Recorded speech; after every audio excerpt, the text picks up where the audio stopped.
વિશે મારી એક સ્વરચિત કવિતા રજૂ કરું છું. મોસીના અવસાન પહેલાં મારે એને 2-3 વખત મળવાનું થયું આગલા મહિને. એક તો બાહી લગ્નમાં મળવાનું થયું.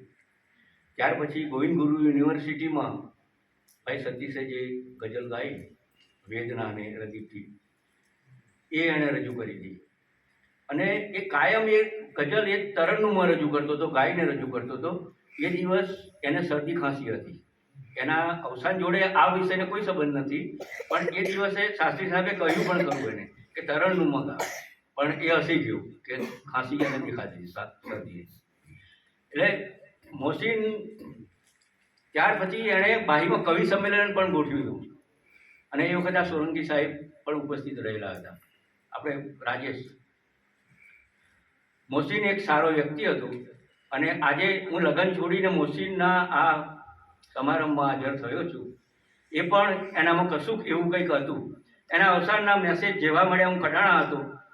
રાત્રે બધા મિત્રો અમે એને સ્થળ ઉપર અમે હાજર થઈ ગયા અને એના છેક સુધી અંતિમ વિધિ સુધી હાજર રહ્યા.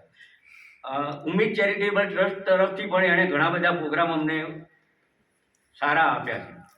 મોસીન વિશેની એક મારી કવિતા હવે રજૂ કરું છું.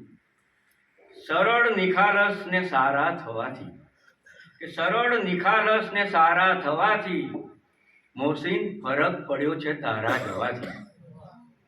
અણધારી ઓચિંતી વિદાય તે લીધી, અણધારી ઓચિંતી વિદાય તે લીધી, દુનિયા આ આખીએ છોડી તે દીધી. મુસાયરો અહીં જાણે સૂનો પડ્યો છે, તારા જવાથી ફરક તો પડ્યો છે. અહીંયા છે તારા એ પિતા અવાચક, અહીંયા છે તારા એ પિતા અવાચક, જન્નતમાં તારી એ માતા અવાચક, નાના ને નિર્દોષ એ બાળક અવાચક, તારી એ જીવન સંગી પણ અવાચક. પરિવાર આખો એ સૂનો પડ્યો છે, તારા જવાથી ફરક તો પડ્યો છે.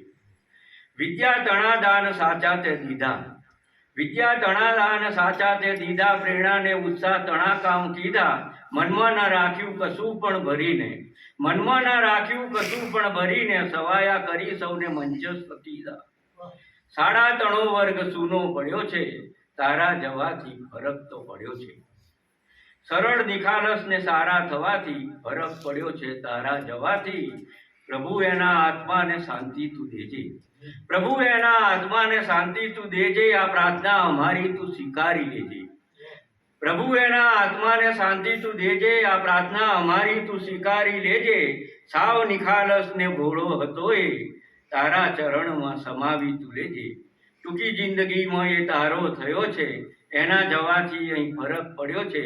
સારા નિખાલસ ને સારા થવાથી મોસીન ફરક પડ્યો છે તારા જવાથી.